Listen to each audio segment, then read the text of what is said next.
इस कहानी के पहले भाग में आपने देखा कि कैसे रति की शादी एक ऐसे घर में हो जाती है जहां उसकी सास सौतेली होती है और वो पूरे घर वालों को अपने इशारों पर नचाती है।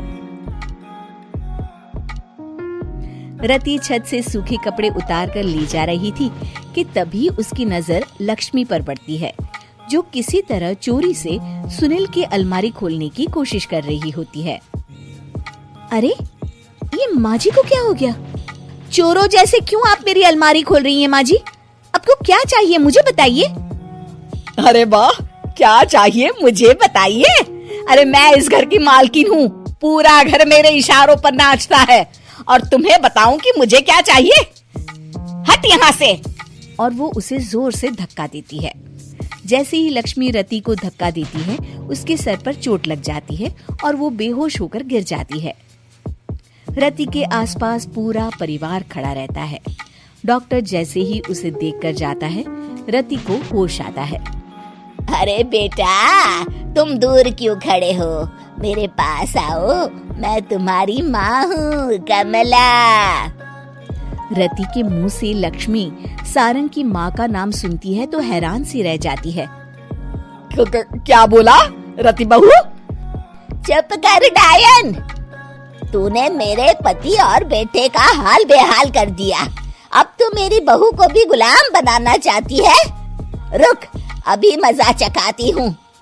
ये कहकर जैसे उसे पकड़ने की कोशिश करती है, लक्ष्मी वहाँ से भाग जाती है। लक्ष्मी के जाने के बाद रति अपने ससुर और पति की तरफ देखकर मुस्कुरा देती है। दोनों समझ जाते हैं कि ये रति की चाल है। अगली सुबह लक्ष्मी का पति खाना लेकर खेत में जाने के लिए निकल ही रहा होता है कि लक्ष्मी उसे रोक देती है। अरे कहाँ चल दिए खाना लेकर? आज घर का काम कौन करेगा? तभी पीछे से रति आ जाती है और जोर से चिल्लाती है। कौन इनको काम पर जाने से रोक रहा है? मैं अभी उसे मजा चखाती हूँ। जैसे ही रति लक्ष्मी की तरफ बढ़ती है, लक्ष्मी घबरा जाती है। मैं तो मजाक कर रही थी बहन। आखिर मैं कौन होती हूँ रोकने वाली? मैं तो बस ये पूछ रही थी कि घर का काम कौन करेगा? कौन क्या? तू करेगी। चल उठा झाड़ू और शुरू हो जा। लक्ष्मी पूरे घर में झाड़ू पोछा लगा रही होती है कि अचानक सामने सारंग खड़ा हो जाता है। अच्छा माँ, मैं काम पर जा रहा हूँ। रति के मामा की फैक्ट्री है, मैं वहाँ आज से मैनेजर के तौर पर काम करूँगा। सैलरी भी अच्छी है। अरे सारंग, तुझे क्या जरूरत पड़ गई काम करने की? और बेटा तू बाहर काम करेगा तो इस बड़े से घर को मैं कैसे संभालूंगी? अभी तो पूरा काम बाकी पड़ा है। तभी वहाँ रति आ जाती है। अरे बेटा सारंग, जा, नौकरी पे जा रहा है ना, जा। और हाँ, आते वक्त घर के लिए सब्जियां ले आना। ये लक्ष्मी बैठी बैठी मोटी हो रही है, जरा काम भी तो कर ले।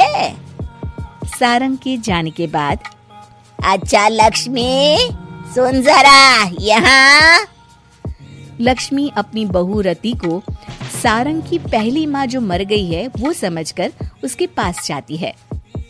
अरे बहन, ऐसा क्या हो गया जो तुम्हें वापस आना पड़ा?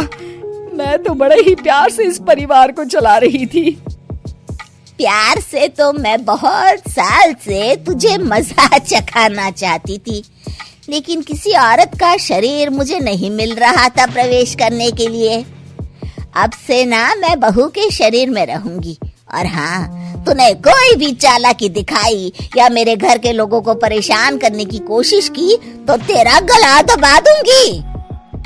लक्ष्मी रति के मुंह से ये सुनकर डर जाती है और शाम को अपने बेटे और पति के सामने जाकर कहती है, तुम दोनों मुझे माफ कर दो, मैं अब तुम दोनों को कभी परेशान नहीं करूंगी। और बहू, तुम मेरी बेटी की तरह हो, बस अब बेटी की तरह ही बनकर रहना। लक्ष्मी उन लोगों को इतना कहकर वहाँ से चली जाती है और उसके जाने के बाद तीनों एक दूसरे की तरफ देखकर हंस देते हैं।